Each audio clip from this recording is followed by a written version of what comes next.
I think we're going to get Chicago PMI here. Let's get to Rick Santelli. Hey, Rick.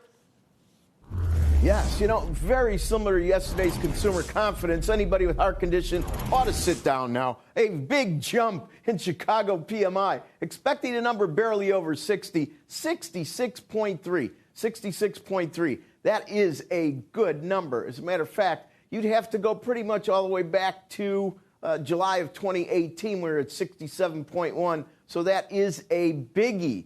And how does the market react to that? Well, watch yields. They are ticking up a little bit here as I speak. Look at a week-to-date of 10-year note yields.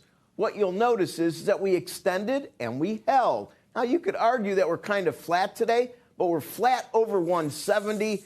Actually, that is a very good thing considering 172 and change is the high close going back to January of 2020. And let's take a long view, shall we? Here's a 10-year of 10 years. Why is this important? Because look at that chart. What jumps out at you? What jumps out at you is the mid-130s up to 2%. Looks like the zone we're going to spend time in. And I think that is a fairly safe bet. Remember, the mid to upper 130s represented the lowest yield closes in history in 2012 and 2016 of July of both those years, until, of course, COVID hit and pushed that number down to 0.5%, 0.50. Now, if we consider the momentum that we've seen of late on the long dated and realize today's the last day of March. And why is that important? Because whether you're looking at Canada, New Zealand, Japan, or India, this is the end of their fiscal year. And it's important. And a lot of mutual funds and other large institutional players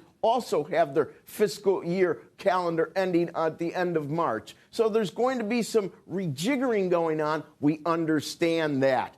Now, finally, let's look at what's going on with the knob. Notes over bonds, 30-year yields minus 10-year yields. This is a really fascinating chart. Chicago pit traders used to love this spread. Why? It gives you a good indication of the amount of horsepower and momentum on long dated.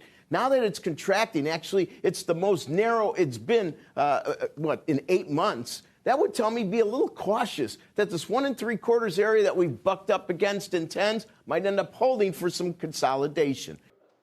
Shepard Smith here. Thanks for watching CNBC on YouTube.